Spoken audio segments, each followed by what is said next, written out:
ఒకే మాట మీద ఉన్నారు. ఎస్ఆర్హెచ్ బౌలింగ్ లైనప్ చాలా పలచగా ఉంది.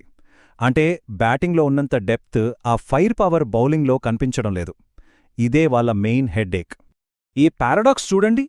ఒకవైపు Travis head, Klaasen, Abhishek Sharma లాంటి బ్యాటింగ్ దిగ్గజాలు. మరోవైపు చూస్తే బౌలింగ్ పరిస్థితేంటి? మొత్తం భారం ప్యాట్ కమిన్స్ పైనే. దానికి తోడు మహ్మద్ షమీ లాంటి కీలక బౌలర్ని ట్రేడ్ చేసి వదులుకున్నారు. ఈ ఇంబ్యాలెన్స్ చాలా స్పష్టంగా కనిపిస్తుంది.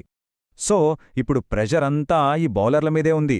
ప్యాట్ కమిన్స్తో పాటు హర్షల్ పటేల్, జైదేవ్ ఉనద్ఘత్, శివం మావి, ఇంకా ఇషాన్ మలింగా వీళ్లందరూ ఎక్స్ట్రాడినరీగా బౌలింగ్ చేస్తేనే ఆ బ్యాటింగ్ లైనప్కు సరైన సపోర్ట్ దొరుకుతుంది.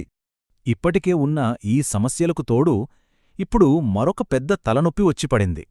సీజన్ మొదలవ్వకముందే వాళ్ల కెప్టెన్ అందుబాటులో లేకపోవడం. ఇది వాళ్ల లీడర్షిప్కి ఒక అగ్నిపరీక్ష లాంటిది. ఒక్కసారి